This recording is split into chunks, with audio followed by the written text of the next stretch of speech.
What is your strategy? Are you going to bootstrap? Are you going to go find angel investors, then venture capital? What is it that you want to do? And I think that's really important early on.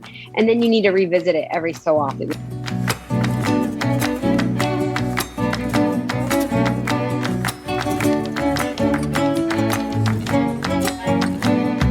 Welcome to LatinX Can, a podcast showcasing Latinx professionals who turn their dreams into realities.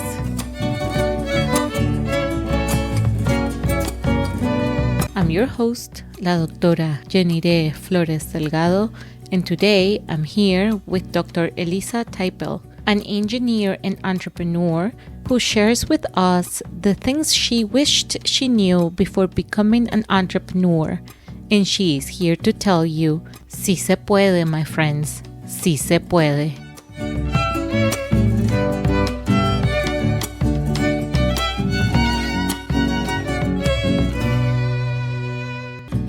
You've been an entrepreneur for about a decade, and I'm sure it has been challenging. What are some of the things that you wish you knew about entrepreneurship when you first started and that you can share with our audience now? I was on an NSF panel, National Science Foundation panel last week or so. And the same question was asked. And I was like, that really is, it's a key question, because I think with entrepreneurship, if I would have known when I first started that it was going to be this hard, I would have still done it, but I think I would have probably prepared a little differently. You know, there's a really high cost to being an entrepreneur. I think there's a lot of glamour in it. You know, my best friend jokes, she tells me often, she says, "Oh, you're so lucky you work for yourself. Like you started a business, a company, and you're a co-founder, and you're so lucky you get to put your own hours and stuff." And I'm like, you're right. I get to put my own hours, but they are long hours. Yeah. There is a high cost to my family, even to my health. I hate to say it, but sometimes even to my health. So there's a high price for that. Also, you do lose a lot of your freedom because you have freedom. It's really strange. It's like on the outside, it looks like you have a ton of freedom because you're starting something on your own, but you have a lot gets taken away because you have to be so devoted to it. And so I don't complain though. I love it. And they're just realities that comes with it. But I think the end result and the every day to day is so rewarding. So even though there's a high price and even though that you don't have as much freedom as you might think, there is just this complete devotion and this beauty that comes of it. And I do joke many times and say it is like my first child. You know, I have three children, but this is like my first before the biological children. Right. Ascentium really is like my first child, and it's hard, but it's been really rewarding. The oldest one, it's probably a teenager right now. Exactly, it feels that way. So let's talk a little bit about funding, right? I think funding is one of those things that is so critical for entrepreneurship. And I don't know, I know very, very little about it, but with a few of the people that I've talked to, it seems like it's a really difficult area to navigate. Can you help us understand how the funding works throughout your years of experience? I understand that this may only be applicable to your experience, but at least it's a good example. I was going to say too, just connecting the bridge from funding to like lessons learned. So other funding opportunities to think about are if you're in school, whether that's high school, undergrad or graduate school, there are many opportunities on the funding side and to start a business. When you can pitch, you can do pitch competitions, business pitch competitions. You can get live feedback and also just practice your story, practice how to tell your story. Yeah.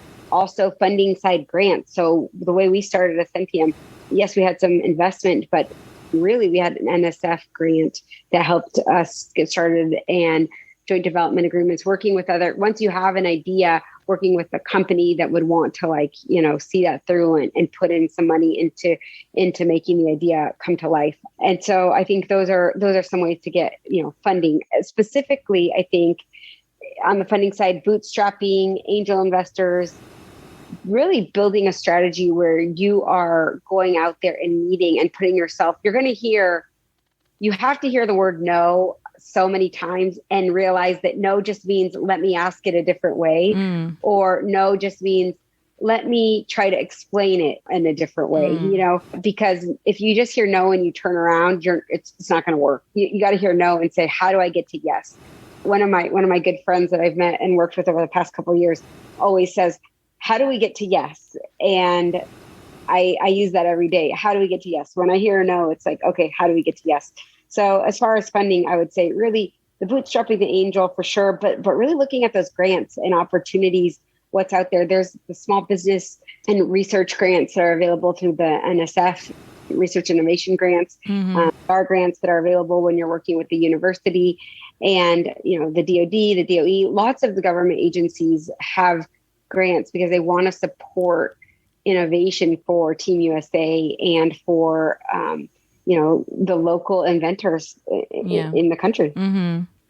And can you help us understand, because I know nothing really about this, what is the difference between bootstrapping and angel investors, for example?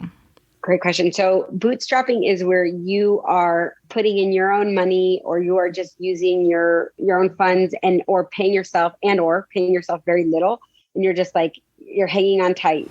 That's the term bootstrapping. You're strapping your boot tight and you're just like trying to be very conservative with the cash and just trying to spend little. So when we started the company, the amount of compensation I was making was tiny. And it was nothing like what I could be making in industry with a master's or a PhD. But it was okay because I knew I had some equity in the company. I knew that it was for a short season. And so that's the bootstrapping side.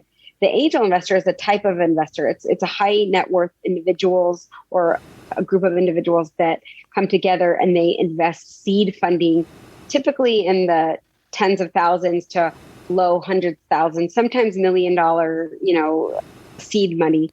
And so those are typically how you start. Venture capital is where you start to go into the hundreds of millions, and that's a lot more funding. But to start, I would say the bootstrapping and the angel investors, friends and family type thing. That's what you typically see in an angel investor. Okay. And then you also mentioned having a strategy of maybe how you're going to pursue funding. Do you have any advice as to how to look at coming up with a strategy?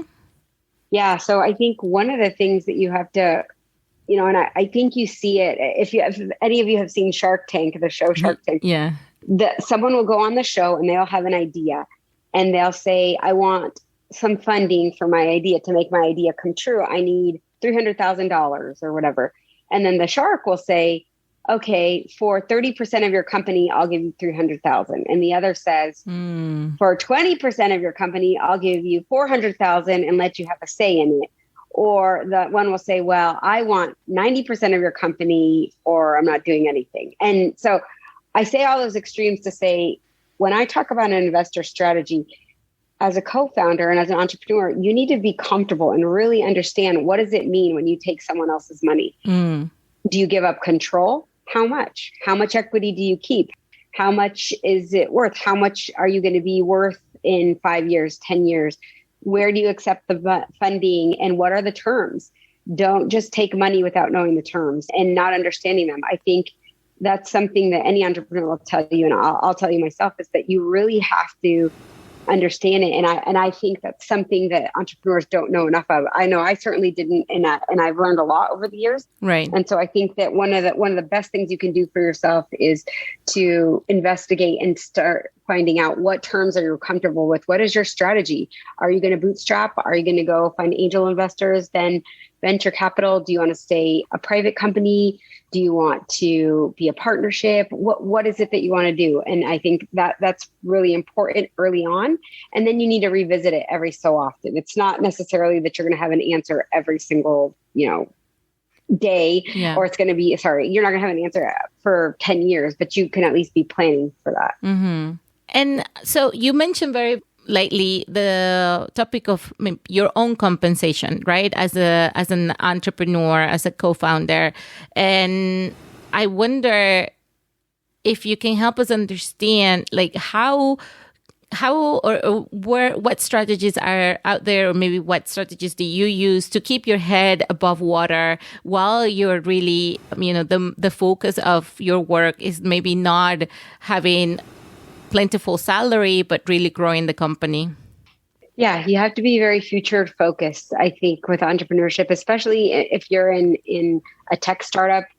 I used to look around sometimes, and this is where it gets dangerous. I would look around to see maybe a friend or someone would invent a gadget or something that was very like consumer, like a water bottle, and they could sell that immediately. And I'm thinking, here I'm trying to build nanocellulose composites that are not going to be ready for 10 years. And I cannot see the fruit of my labor right now, or I'm trying to build a new material or et cetera.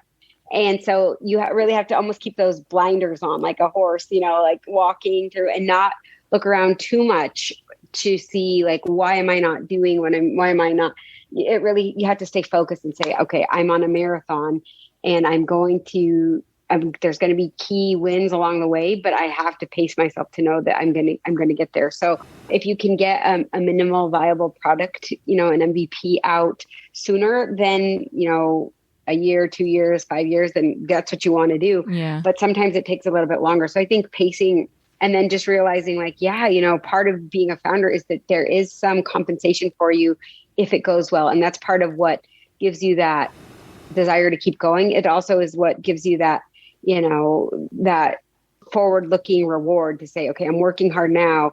It's high risk, but the reward is high. Yeah. And if you have a high salary now, but aren't doing something like that, then you're like, okay, well, I'm getting my reward now, and my future maybe is not as big as if someone was doing an entrepreneurship role, and that's okay. Not one isn't better than the other; they're just different, and you have to be comfortable with that if you're an entrepreneur. Thanks for sharing that. I think this is very important to at least have an idea of what it looks like, right? So that you can know and understand what you're getting into before actually committing to it.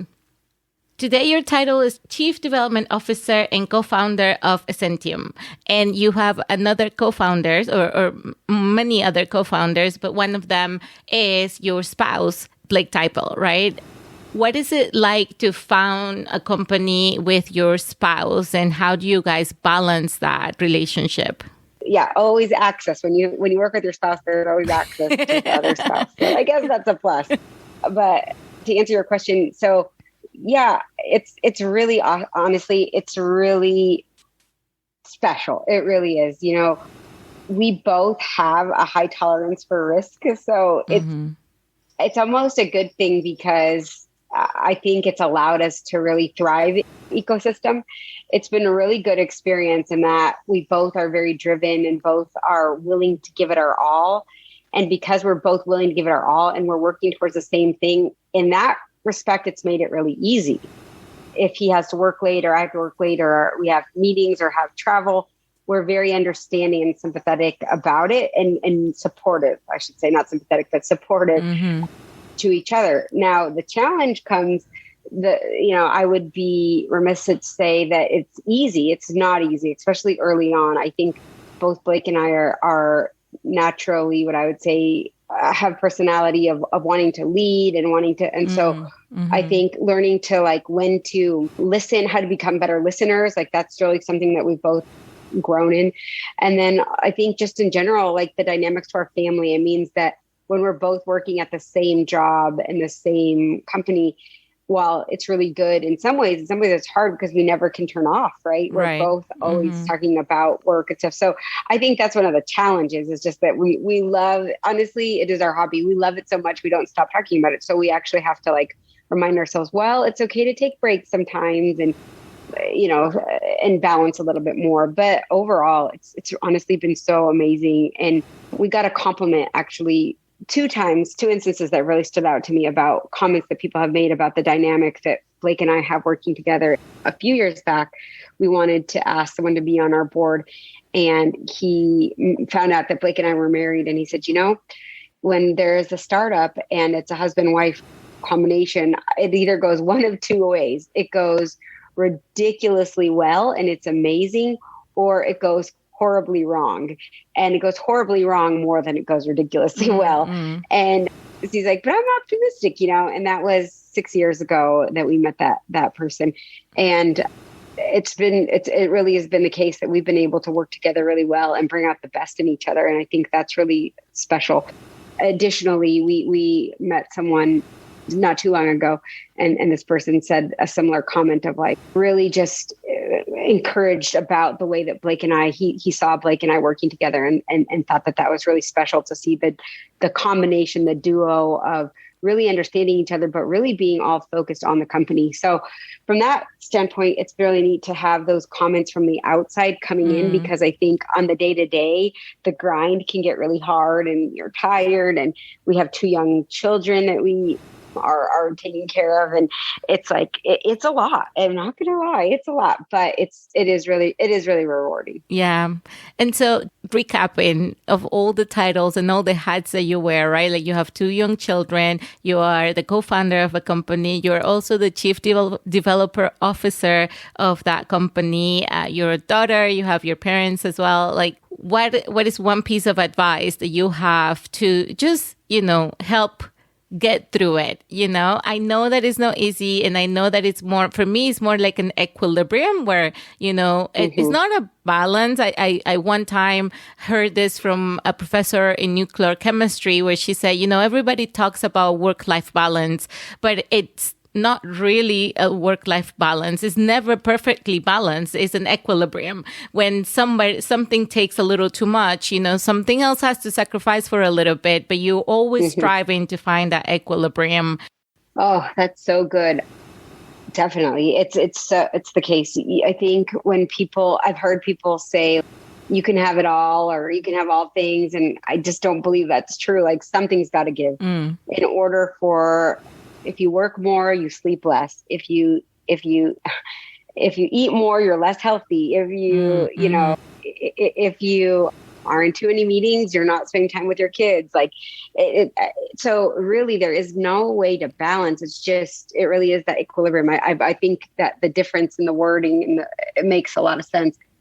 For me, I've just come to see what happens when you don't. I mean, there's times if I realize I'm not sleeping enough, then I get sick a lot easier. Or, if I have a lot of deadlines coming up and I don't prioritize time with my kids, then my kids, will say, oh, I'm missing you, or I want to see, and so you realize, wow, I really have to do that. Or even Blake and I, we get so used to working together that we have to make time. Oh, let's go grab dinner, or let's just go grab a Starbucks or something, and it's just finding little ways to do it, but not tricking ourselves to thinking like we're ever going to reach this perfect balance. I think that could set you up for failure. Like, I don't know, at least I think it could. I think that it puts up too much expectation. It's just good to realize that when you're out of an equilibrium from one area, just recenter and figure out, okay, what could I do differently, or what could I give up less to do more of, and vice versa.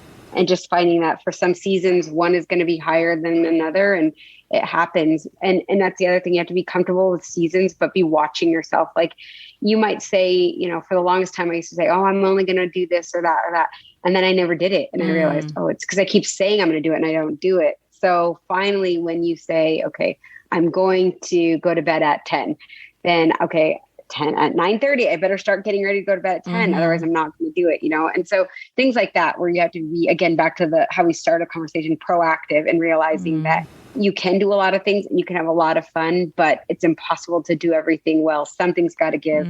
Something's got to give. And I think for Blake and I, that's something we've really realized even in our lives, in our careers, is that we want to be really good parents too. And so I think that while yes, we want to be great entrepreneurs, number one thing for us is we want our kids to remember us as, hey, we had a really good parents. That to me means more than being remembered as a good entrepreneur. Thank you for listening. If you want to put a face to the voices you just heard, follow us on Instagram, Twitter, and TikTok at LatinXcan. If you have questions or feedback, you can email us at latinxcan@gmail.com. And if you want to support our project, please leave a review. We have made it easy for you and added the links to the show notes. That's it for now. Don't forget to hit that subscribe button, and remember, unidos somos más.